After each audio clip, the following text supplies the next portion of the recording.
Why is the Vampire Lestat playing with my emotions like this? So far, episode 3, best episode of the season. I have a lot I want to say about it, but before I get into the video, I started recording yesterday before I got my new mic to work, but I was absolutely spitting off the dome, so I don't want to get rid of that and have to re-record all those sections. So from here forward, the audio is going to be a little bit crappy and my clothes will be different, but I am absolutely spitting bars about this incredible episode. And by the way, the loneliness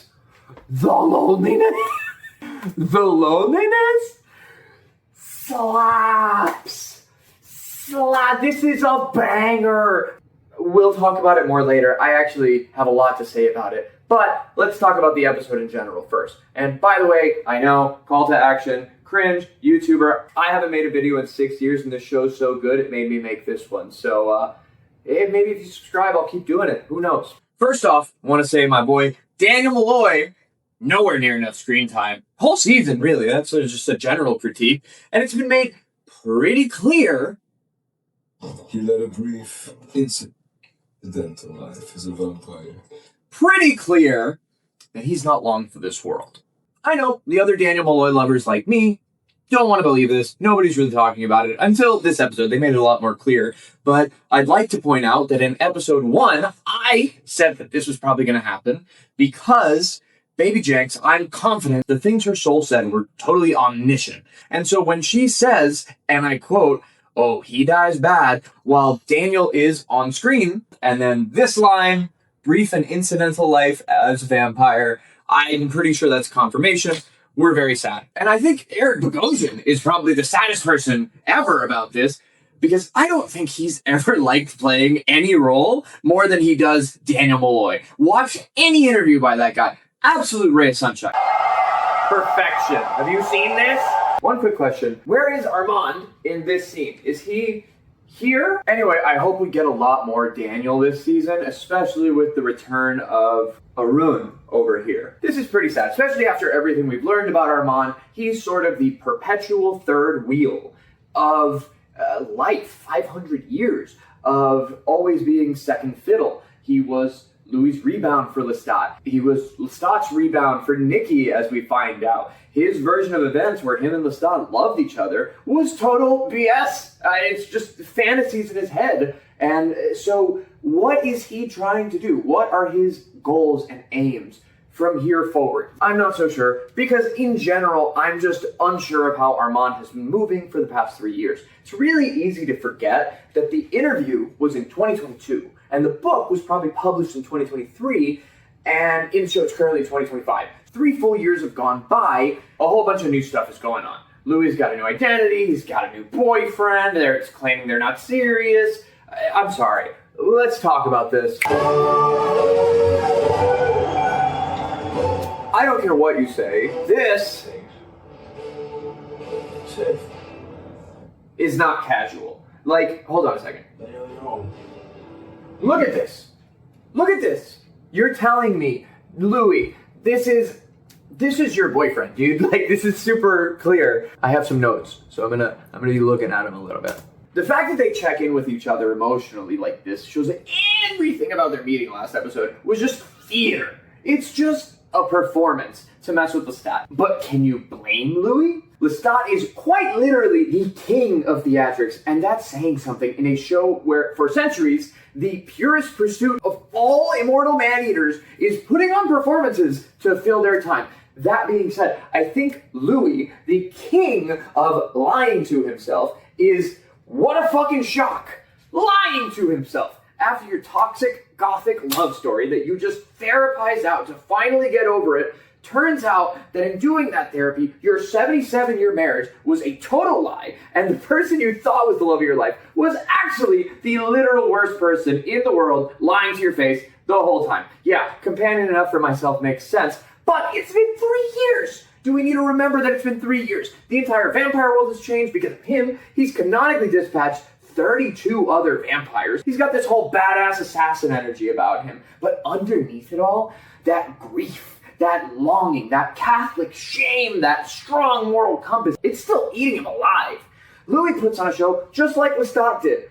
His is just more poetic, less gaudy, but I think we actually just stumbled onto another theme of this show.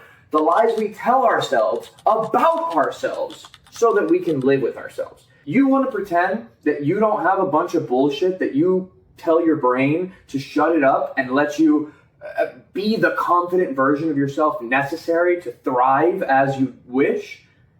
Okay, cool. Like, the whole series is about this. We're witnessing right now very closely Lestat's lies to himself and to the world around him about himself. The whole premise is Lestat is a performer. He's the front man. He is an actor. But so is Louis. The different perspectives, everybody paints themselves as a hero and the victim. That's the entire premise of the show. In the face of everything he's gone through, Louis always had some kind of companion. He can try and tell himself that Lemuel is just a good lay, but they're providing some sort of comfort to one another. I, for one, do not call my meaningless booty call after doing the single most therapeutic, dangerous assassin mission of my life to confirm that I'm safe. Oh my god, vampire situationship. Gross. Moving on. Let's get back to the interview. Remember, one of the themes this show pushes is how people do and don't change over time, and how, given eternal life, we might continually fall into patterns of trauma over and over and over again. Humans pretty frequently waste their entire lives not learning lessons and making the same mistakes over and over while their limited time dwindles away. And that's with the knowledge that we run out of time. But the vampires in the show are no better. If anything, they're worse. There's no real incentive to make significant change without the consequences that mortality entails. We see it across the board. Armand manipulates and lies to try maintaining control nonstop, building temporary happiness off of enormous lies. Louis tries to come off in 2022 like he's changed because he no longer ends people's lives, but that's just the same humanity and shame he carried right after being transformed a century before. And don't get me started on how both of her daddies carry around enormous baggage about Claudia, which super reasonable. So with all that being said, what if you spent 200 years literally hiding and running away from your traumas? They don't just heal, they're just as immortal as you are. People fall apart pulling up repressed trauma from childhood. So Lestat's total mental breakdown following having to relive these horrible traumas he's made an entire persona of pretending didn't happen. It makes complete sense. Now look, from the first episode we meet Lestat, even from Louis' point of view, we see he's flamboyant, irreverent, playful, and gives off this air of superiority in every action he takes. He doesn't come off like a scared victim, but that's not because he owned and conquered his past. It's because he did what he's always been the best at, and he acted out a performance to cover it up. And that's what we're seeing in this interview. Now, the difference between Louis and Lestat's interviews with Malloy is that Louis asked for his interview so he could regale the world with the story of how he came to be a master of his instincts. He sought out therapy through introspection, welcomed the pain because he was ready, and when the real truth that he totally wasn't expecting came out, he was extremely grateful to Daniel for relentlessly pursuing that truth, even though it hurt like hell to get there. Lestat, on the other hand, was kind of forced into this position. Remember, he was living in squalor without Louis, eating rats in a shack. It was reconnecting with his endgame love that woke him out of this decades-long depression, only to get hit with the biggest blindside of all time when he thought things were going well. When Daniel says the tour is just a reaction to his book, he's not wrong. Lestat saw the way the world was forced into perceiving him, and Ever the actor needed to take control of the narrative, and that's what we see him trying to do here. He is bullshitting Malloy just like Louis did to try and make himself look good. And he does this with everyone in his life. He uses performance and theatrics to create the beautiful and bombastic, confident image he projects out into the world, and this tour is the most Lestat version of that there could be in response to the book. Hello, my beautiful wife-to-be told me to move the stuff that was here. She said that it would be distracting to the female gaze, which is apparently what you are. Cool. I also got a microphone, so enjoy the upgraded audio. Thank you. I love you. Bye. Bye. Take 2. Different pants. Am I gonna go back and re-record anything? No. I was spitting too many bars. I want to talk about the loneliness. Bro, that shit slaps. Like, I'm not saying that the other songs are bad, but like, did you hear this? The loneliness compared to Black Licorice, it's just in a different ballpark. So I have a lot of respect for the fact that the team like purposefully did this. Now, it is super interesting to me how the original music written for the show starts out worse on purpose and then like diegetically in the, oh, there's a video essay word, diegetically in the world of the show gets better over time. And like, if you know anything about art, it is harder to make something bad on purpose, way harder than it is to make something good. So when we compare The Loneliness, which is the first song that I'm like really playing, and Long Face is good. The rest are really, really good. But The Loneliness, bro, I'm gonna spit bars about The Loneliness at the end of this video. But right now we're talking about this. Gotta give massive props to the production team. I am in love with everything behind the show. And also, this is my application. I would love to work on this show. I've never worked on TV. I'll intern. I don't care. This is a legitimate job application. This is a massive step up, and there's like a clear trend happening here, right? Like we know where this is headed, right? Lestat's music is going to get better and better until he hits that mythical, pure artistic expression that he's been chasing so hard through his therapy session of a documentary, and he'll end up waking the queen. Like that's where we're going. You guys understand that, right? Like this is not a spoiler. They say it. So because of that, though, I'm more excited than I've ever been to see the rest of the songs in this season, because if it's going up from here, how? Like what? I'm super excited anyway. So why is the music in universe getting better? It's because this whole season and probably the entire omniscient retelling that Lestat ended up turning into the failures is Lestat's genuine drive for true artistic expression being fed by the same kind of therapeutic recounting Louis went through in the first 2 seasons. Look, Lestat basically just saw that therapy worked for his ex, and now he's trying to recreate the exact same conditions to evolve in his own way. So in opening up about his past and actually confronting the realities of the trauma he thought he had successfully buried, literally buried centuries ago, his music, his art in universe gets better. The muses get him closer to this divine expression he's been chasing his entire life. Well, not his entire life. And that takes us back to the interview, because we uncover a lot about Lestat in this. You ever see one of those bullies that they pick on other kids for something that they themselves totally do, but they're just trying to like divert attention away from themselves and throw people off the trail? That's Lestat.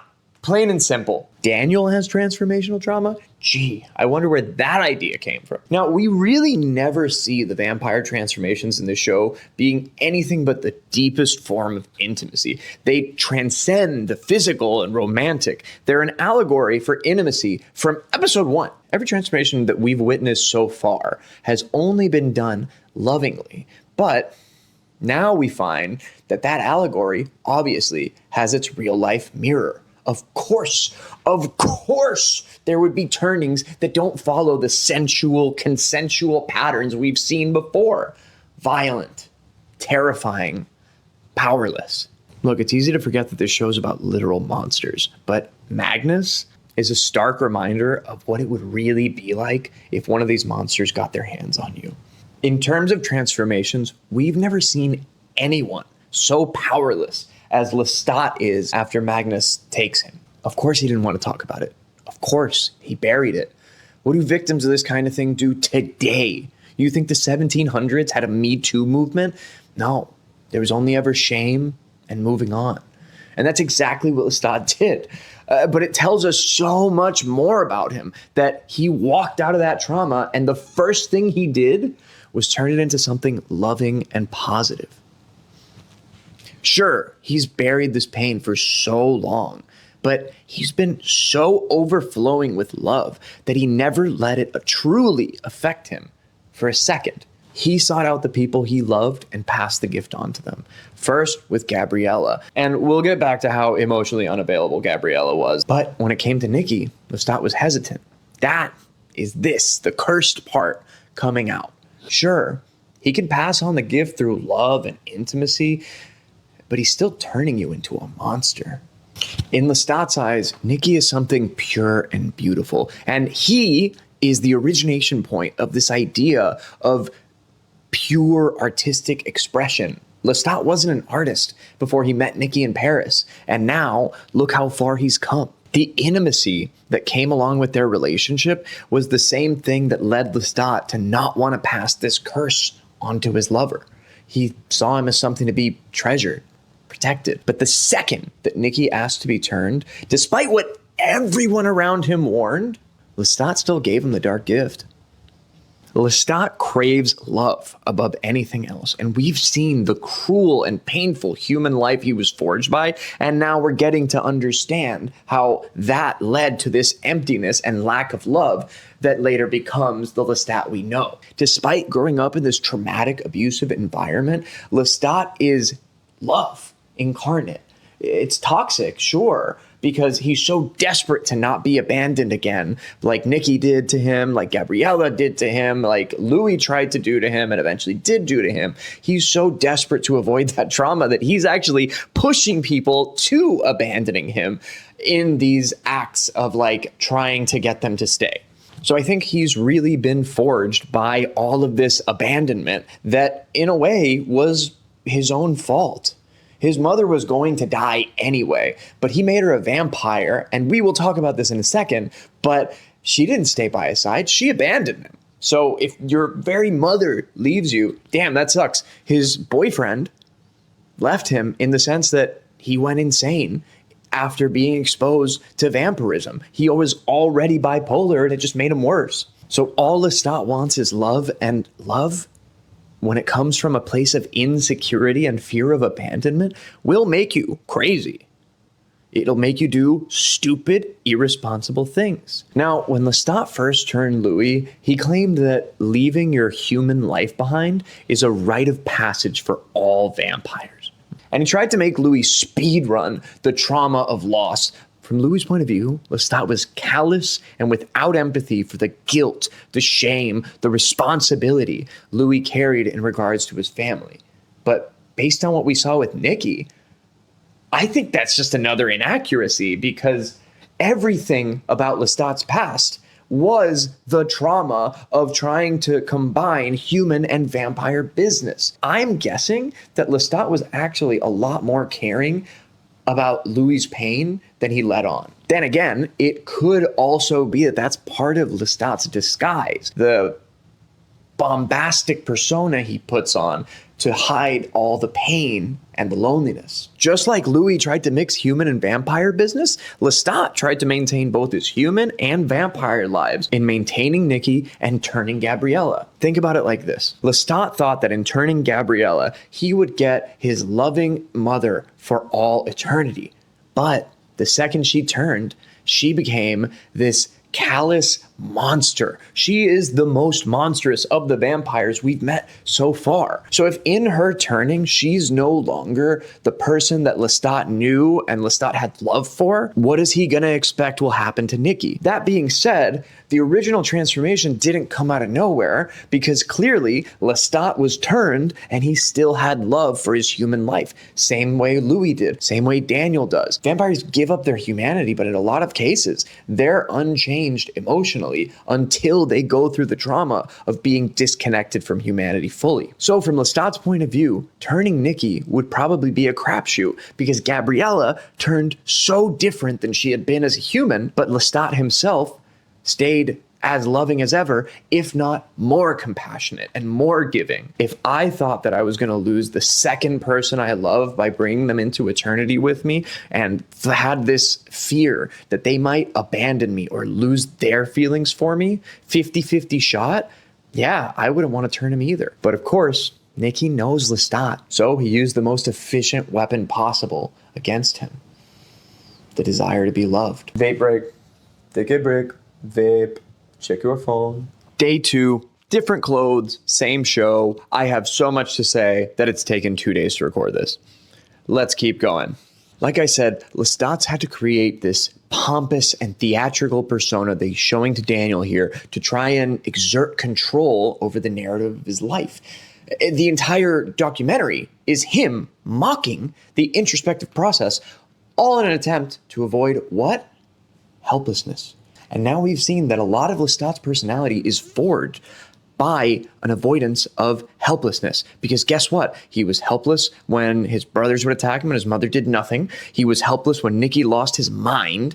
And he was helpless when Gabriella abandoned him. So what has he done? He's developed these coping strategies, these defense mechanisms, where being pompous and seeming to be above it all and unaffected by anything is how you avoid the helplessness that you felt when Magnus kidnapped you and that you had to revisit, unfortunately, when Claudia died. Basically, and I think this is a bar, Lestat yearns for control because the worst moments of his life were the moments when he had none. Now, we see him revisiting these wounds and attempting to keep up that feigned control, we can call it. Lestat gives Daniel the story that he wants, just telepathically. I really thought that was a funny joke, but he won't give it to the world. Louis gave his version of events to the world, so why can't Lestat give his manicured version of events to the world? Why should they get the real, vulnerable version of the story that only he knows, that's personal to him, and as any sort of trauma survivor will ever tell you, their trauma is theirs.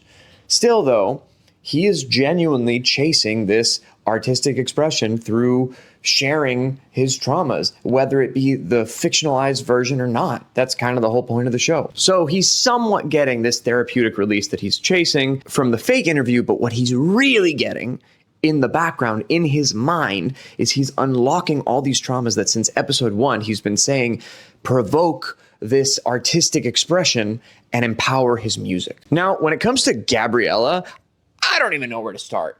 Obviously, they're doing a great job of making her a hateable character, but, still. Gabriella comes back into Lestat's life in this moment of weakness that we saw in episode 1, and she just tags along on his tour, being the worst influence possible. So far, I think Gabriella is the best embodiment of the monstrosity of vampirism that we've been introduced to in this series. Every other vampire, Lestat, Louis, Armand, Daniel, the Coven, all of these vampires live their lives hiding among humans. No vampire in the entire story ever goes and dwells in an empty manor in Transylvania or runs off into the woods. They all chase some semblance of humanity because they come from humans. They pursue hobbies. They create art. They love. They laugh. That's what makes us like the show. They seek out purpose other than just ending people. Gabriella, however, has absolutely zero interest in feigning any semblance of humanity. She is debauchery taken to the nth degree, and she is here to lead Lestat off of this righteous, artistic, productive path. All she's really here to do is basically Yoko Ono Lestat's career. She has no respect for anything that she views as human customs. She's actually like those autistic people that just don't care about absolutely anything and just as a result have no manners. That's Gabriella.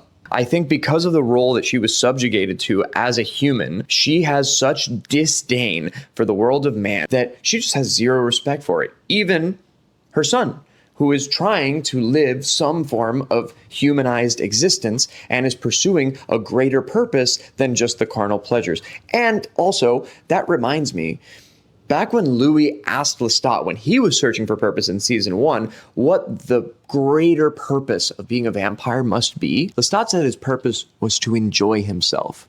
I wonder where that idea comes from. The sad thing about it is she just has zero respect for anything that Lestat truly wants. She, I think, sees immortal life as a complete separation from humanity. Lestat sees it as a way to pursue the best part of humanity, the one he's always respected, artistry. She's just making a mockery of everything. I think she's having a huge influence on why Lestat is making such a mockery out of a therapeutic process and documentary that he himself sought to create. He's literally just appealing to her. It's the same as giving Louis Claudia or making Nicki a vampire. He will do anything to feel loved because the people that he's loved haven't really given him the love back that he seeks. So here he is, ruining his own prospects, destroying the thing he himself wants to do above all else.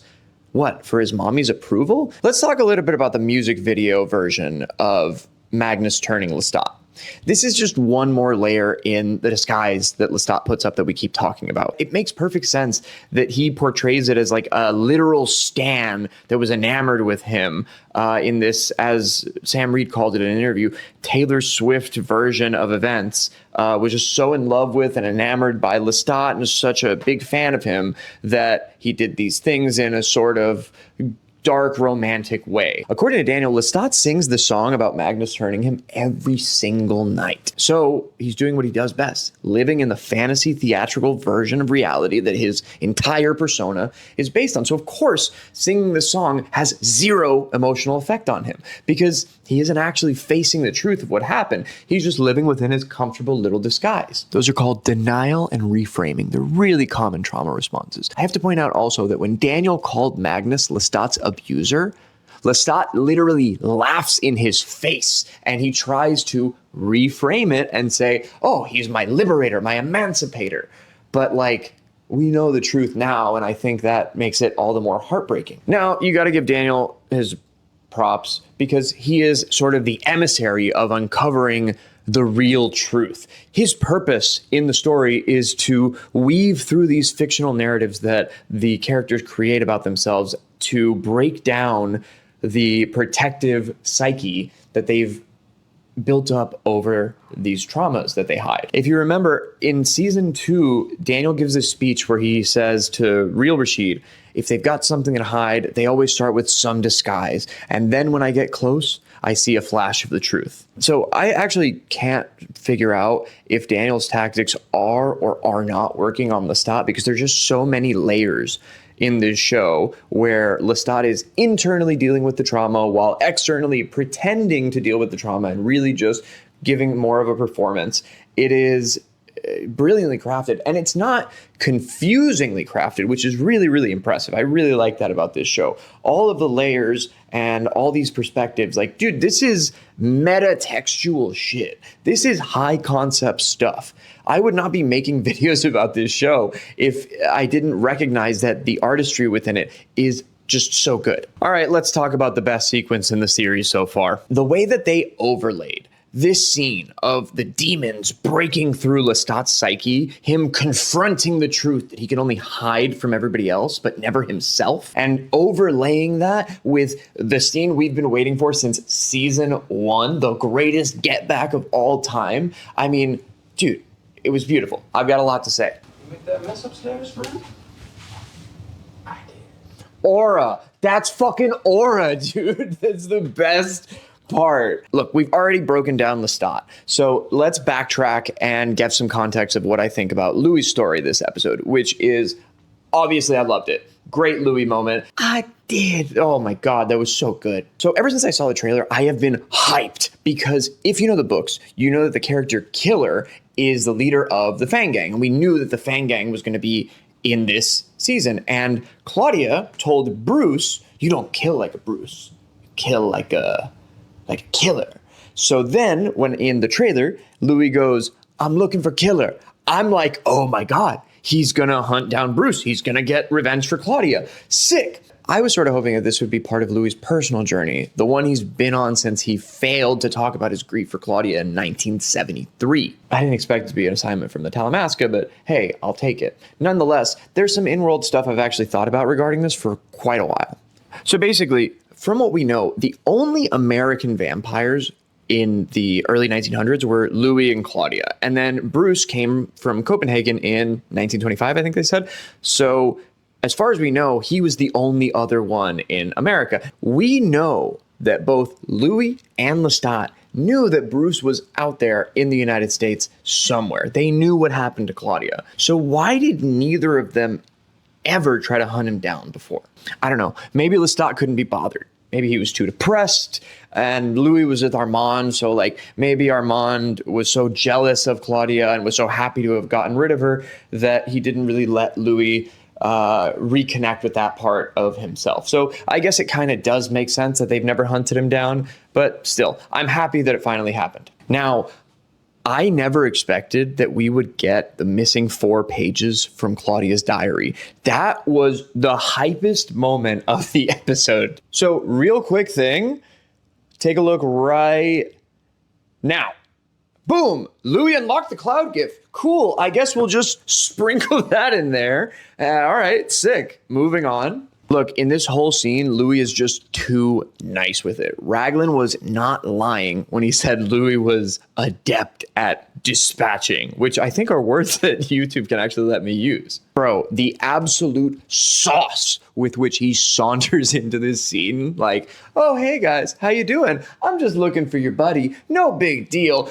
Oh my God, dude, sick as fuck. We get Louis literally pulling a Mortal Kombat finisher on this guy and then Foos Rodawing her into the next season, I assume, because why else would they have that character survive? I guess she's going to be interesting or important in some way. Doesn't matter. Louis ends up getting the most satisfying get back of all time, and we all loved it. I actually really liked the way that Bruce was handled in this scene. Like, he didn't beg for his life. He wasn't a coward. He stayed cool and mocked Louis all the way, even though he knew it was over for him.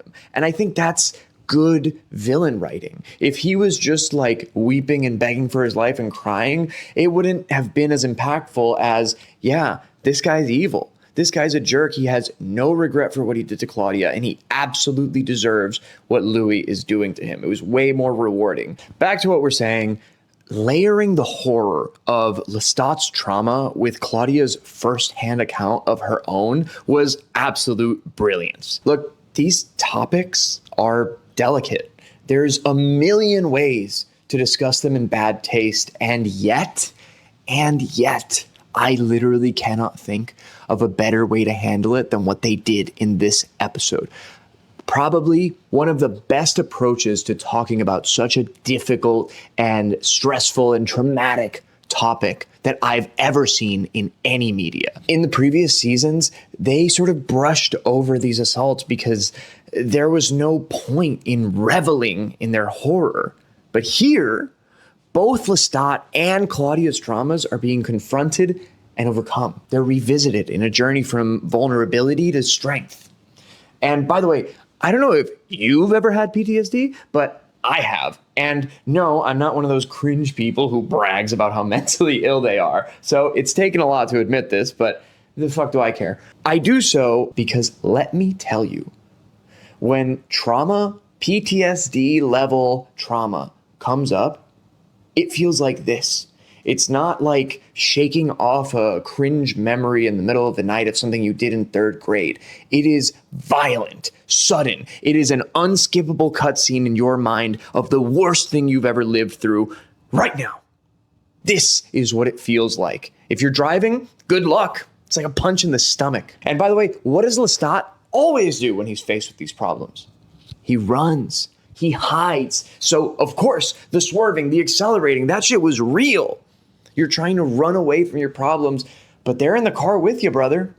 Just another fantastic display of how deeply entrenched his defense mechanisms really are. So, of course, turns out running away doesn't work, and the only way out is through. Because of this sequence, we get to understand why specifically Lestat was so furious about the train scene in the book, because he himself was a victim and Claudia was his daughter. How on earth could he ever have dangled threats of the terror that he knew all too well over her? Are you kidding me?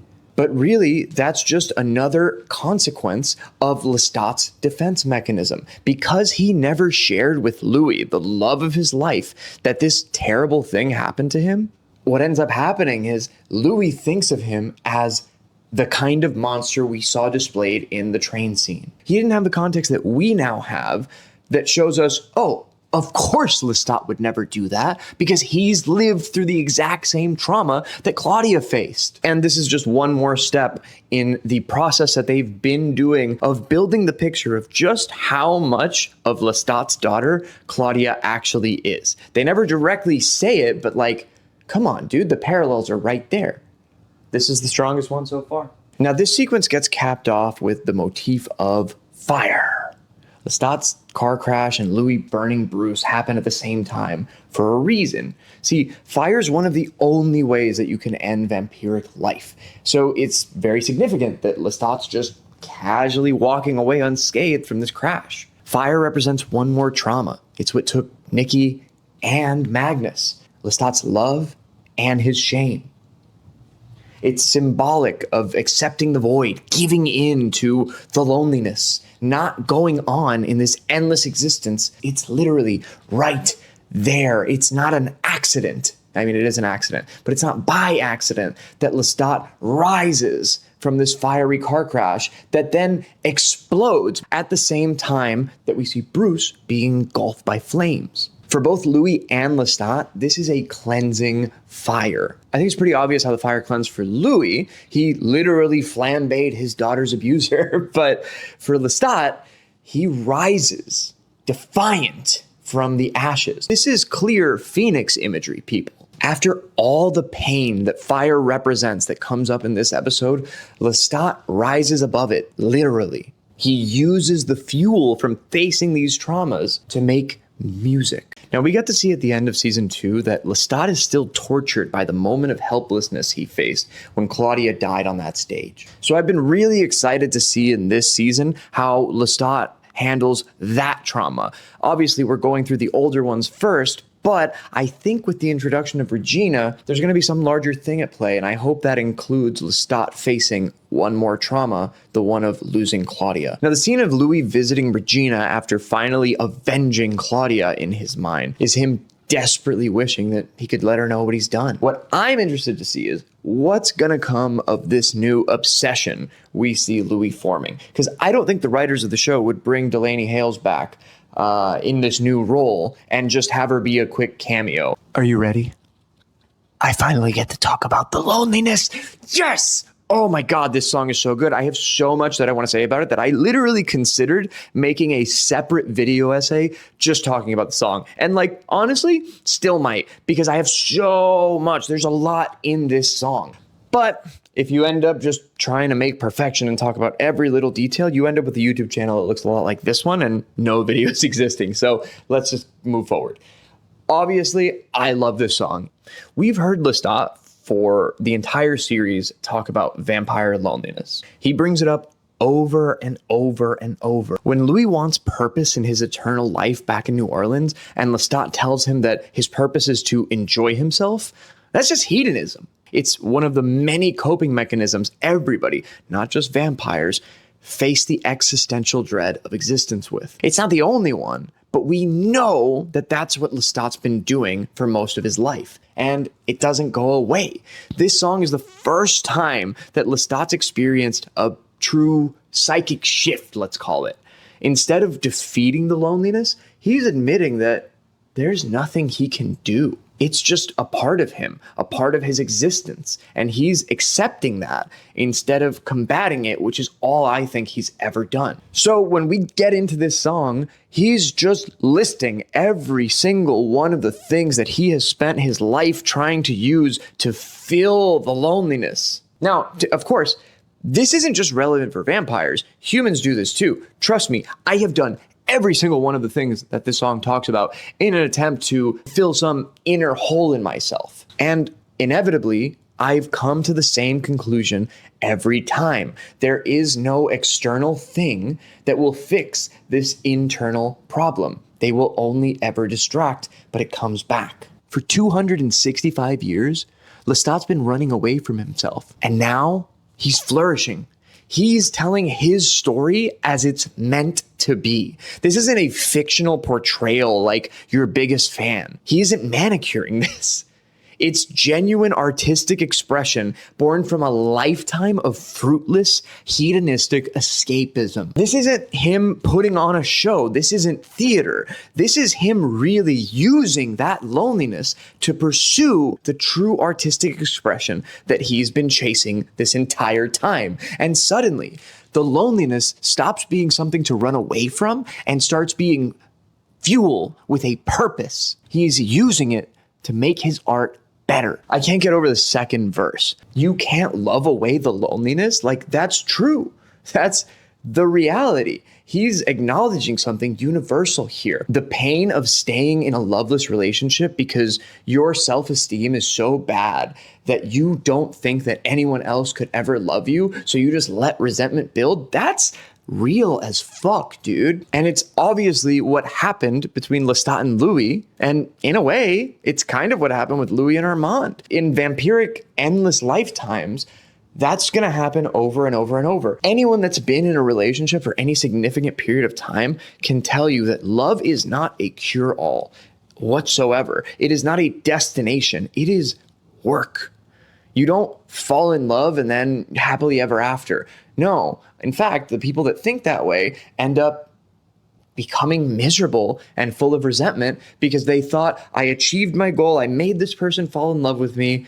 Now I can relax and let go. But what's worse, staying with resentment and that fear, or facing the fear and becoming stronger and being happier because you leave the shitty relationship? Lestat clung so desperately to Louis after Claudia left that he abused him in the worst way possible out of terror of the loneliness. So this is a massive step. This is him acknowledging that thing I did back then in an attempt to escape the loneliness, it doesn't work.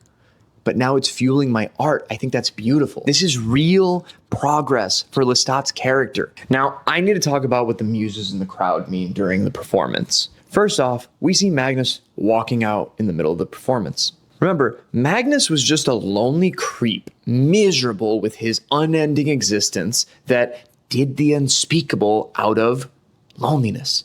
But even after, when he had his fantasy heir in Lestat, he succumbed to nihilism. He threw himself into the fire. And what did we just see? Lestat rising from the flames, and Magnus, he stayed behind in the car. Why? Because he was engulfed by the fire. So in this performance, he's basically shouting at Magnus, I will not be like you. I'm not throwing myself in the fire. I stare down the same monster you were too afraid to handle, and I dominate it. I shape it into something beautiful, my art. When you own your trauma like that, what the fuck can it do to you? So of course, Magnus leaves because he has no power here. He's been beat. The fact that Nicki stays and witnesses the art is absolutely beautiful. See, Lestat really did love him. He tried to give him the world. But in losing Nicki, he was introduced to the loneliness. And he's been trying to fill that hole for 2 centuries. Nicki absolutely would be jamming out to his music because all of this, the artistic pursuit, is a dedication to Lestat's love for Nicki. It's how Lestat solidifies the love he had for him into the very thing he himself was passionate about. Lestat was never a musician. Nicki was. Nicki put that into him. It's a piece of Nicki that Lestat carries and will continue to. So of course, Nicki stays. Now, Gabrielle has been spending her entire time on screen this season trying to pull Lestat away from this artistic path he's on. Remember, back in the interview, he was trying to make a mockery out of his traumas and the whole presentation thing to appease her. But here, he's actually bearing his real soul on stage. She encouraged that mockery because she is hedonism to its greatest extent. Gabriella doesn't give a fuck about anything. And honestly, in real life, it's not hard to get pulled into that level of nihilistic hedonism, especially if there's someone there trying to pull you in with them. It's easy to give in and get off mission. But here, Lestat is standing up for what he wants. He's done giving himself to her at the expense of everything he's been working toward. But how does she react? She fucking leaves, bro. She walks out in what is arguably the best, musically and thematically, the best part of the song, the overall climax. She straight up walks out. It's the same thing she did with Yarda during the interview. She only wants to see Lestat making a mockery of taking anything seriously because that's what she does. Seeing him literally choose purpose, this art form, over the debauchery that she has always chased in her vampiric life, it doesn't move her. She just goes, I bet, because in her eyes, there's no consequences, so nothing matters. She doesn't care about any of this. She has no real connection to Lestat or anyone for that matter beyond how long can I have fun with you. At the mere thought of any serious emotion, she's gone. She is the least human vampire. And ironically, that lack of love that she represents has made seriously deep mommy issues in Lestat that cause him to beg and abuse in an attempt to escape the loneliness. Loneliness that really came from losing the two people he loved most in his human life and brought into his vampire life. Both of them abandoned him and left this gaping hole that he's been trying to fill ever since. Genuine savage, she gives no fucks. This is a pretty good representation of what a lot of people go through in facing parental trauma. You have to accept at a certain point, shit, healing is my journey, not theirs. They already did this thing and they don't even realize that they hurt me through it. And I'm not gonna get them to suddenly care. So maybe I should stop trying to appease them. It's realistic character development for Lestat's relationship with Gabriella that mirrors how a lot of people deal with not necessarily abusive, but trauma-inducing parents in the real world. Anyway, this might be the best episode of the season. And I only say might because episode 1 was really, really good. But like, come on, dude, this is beautiful. They are topping themselves in every way imaginable. I really like that there's this meta narrative going on where the show's made by artists passionate about their art, pursuing the purest and best form of art, making something about that very pursuit with that very genuine passion. The story reflects what the people making it value. True artistry. And if you have even a shred of that artistry in you, this should be inspiring you. In fact, look, I haven't made a serious YouTube video in years, and this show made me do this.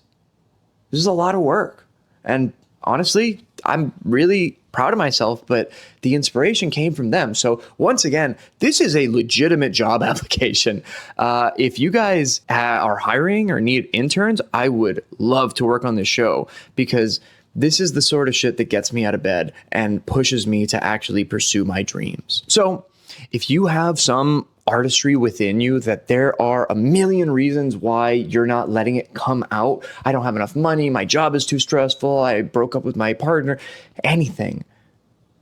Just do it because unlike Lestat, you don't have an eternal life ahead of you to make it.